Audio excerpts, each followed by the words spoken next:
Baik, selamat siang pemirsa yang biasa nonton channel YouTubean kami.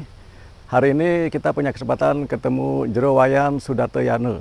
Beliau adalah seorang spiritualis, jadi kedatangan kami untuk bertemu beliau adalah untuk mendapatkan pencerahan ataupun informasi bahwasanya kita sadarin sebagai manusia modern kita nggak pernah lepas atau bahkan kita lebih banyak menuntut kehidupan untuk mencari material, ya itu yang kebutuhan basic bagi kita semua.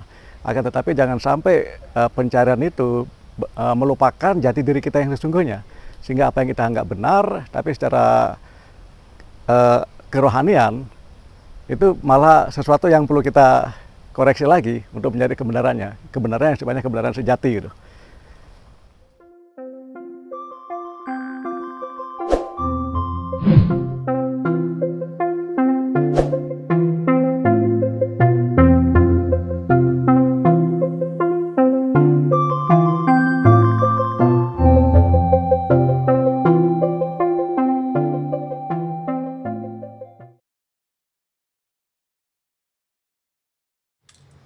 Baik, selamat pagi. Selamat pagi Pak Lasya. Wayan. Izin ya, Ya. buka masker ya. Ya. Baik, Jero, terima kasih banyak waktunya karena kami pada pagi hari ini ingin mendapatkan beberapa informasi yang mungkin sangat bermanfaat buat kami sebagai umat Hindu khususnya di Ya. kehidupan era modern saat ini, Pak. Iya.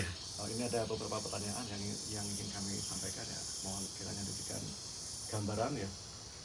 Yang pertama adalah manusia modern hidup penuh tekanan karena tuntutan hidup baik pribadi, sosial, dan adat khususnya sebagai orang Bali yang beragama Hindu. Sehingga kondisi ini menyebabkan adanya endapan toksin secara alamiah baik dalam body, mind, dan soul masing-masing. Iya. Menurut Jero, bagaimana caranya mengurangi toksin tersebut agar kita bisa selalu tampil utuh, body, mind, and soul, sehingga tetap bisa produktif? Baik. Silakan, Jero. Dalam pandangan saya ya, jadi kita ini semua diakibatkan oleh pikiran. Jadi untuk menghindari toksin itu hanya satu, yaitu dengan cara mengolah pikiran. Lakukan yang bisa, lupakan yang belum bisa dilakukan. Sekecil apapun yang bisa kita laksanakan, apa yang kita ingat sekarang, itu dikerjakan. Di depan mata ini yang kita ingat, ini kita laksanakan. Yang belum bisa kita ingat, apa yang kita pikirkan, belum kita bisa lakukan. Pasti mungkin nanti kita dapat pencerahan. Seiring dengan waktu, yang namanya, karena alam bawah sadar kita bekerja 24 jam sehari. Pikiran kita hanya bekerja 18 jam maksimum sehari, sisanya tidur. Orang tidur 8 jam, kalau kita hitung 16 jam berarti dia. Tapi kalau dia tidur cuma 6 jam, 4 jam, sekian jam. Pasti ada tidur, istirahatnya pikiran. Ada juga lelahnya pikiran. Tapi alam bawah sadar, dia akan bekerja 24 jam. Dia akan menumpuk tetap. Apa yang diingat, apa yang dapat dilihat. Nah, di situ akan dikocok dia menjadi suatu pekerjaan ataupun hasil. Nah, itu kalau kita lakukan, cuma berpikir, jadi ini yang kita lihat sekarang, oh ini ada. Jangan ditunda. Kalau ditunda, nanti kita tidak tahu apa numpuk. Itu yang kita harus lakukan. Nah, masalah adat dan budaya, itu kebiasaan. Sekarang bagaimana kebiasaan kita, intinya jujur. Jujur itu adalah pikiran, perkataan, dan perbuatan kita sejalan. Setiap orang di Bali, Pujo Trisandya kita hitung bagi 3 waktu. Artinya sebenarnya karena kita istilahnya tengah malam itu tidur, tidak bisa dihitung 3 waktu itu 8 jam, 8 jam, 8 jam. Sebenarnya waktu kita, adat, budaya, berinteraksi itu adalah suatu kegiatan yang bisa kita mengatur diri. Karena kita kerja 8 jam, untuk kebutuhan sekunder 8 jam, kebutuhan tersier kita istirahat kita. Jadi otak kanan, otak kiri, dan otak kecil. Jadi 24 jam itu yang otak spiritual kita atau alam bawah sadar. Itu yang menurut saya. Sehingga kita gampang itu. Jadi tidak perlu berpikir terlalu banyak sehingga toksin yang tumbuh. Karena apa? Kita tidak bisa mengeksekusi apa yang dilakukan. Baik. Itu Sangat dipahami.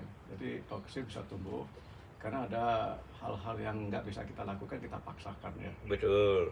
Artinya di satu sisi kita harus mengalahkan ego kita sendiri, Pak ya. Iya, makanya kalau di dalam pengamatan saya sendiri, jadi saya belajar tentang kalau di Hindu itu ada logo Sangyang Licin, Acintya, yang dililit naga.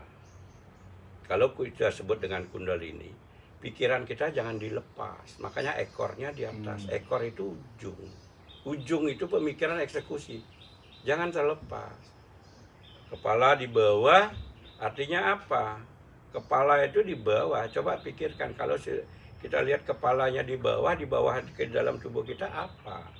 Pantat dan ini, kotoran semua di sana. Mulut kita hanya membawa kotoran, ucapan. Tapi membuktikannya kan bagaimana kita berpikir, berkata dan berbuat itu. Orang menyebutkan Trikaya Parisuddha, berpikir yang baik, berkata yang baik, berbuat yang baik. Apa itu baik itu? Tidak ada jelas. Kalau yang benar itu sudah jelas. Contohnya tanaman. Dari hijau muda, daunnya menjadi hijau tua, kuning, itulah yang benar. Kebenaran sejati itu berubah. Itu.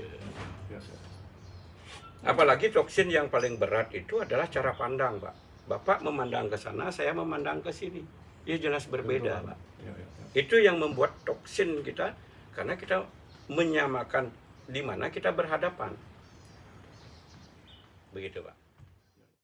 Baik para pemirsa, demikian penjelasan, keterangan, pencerahan dari Jero Wayan Sudartayana sebagai petunjuk untuk kembali kepada diri kita sejati, dan nantikan episode berikutnya. Terima kasih.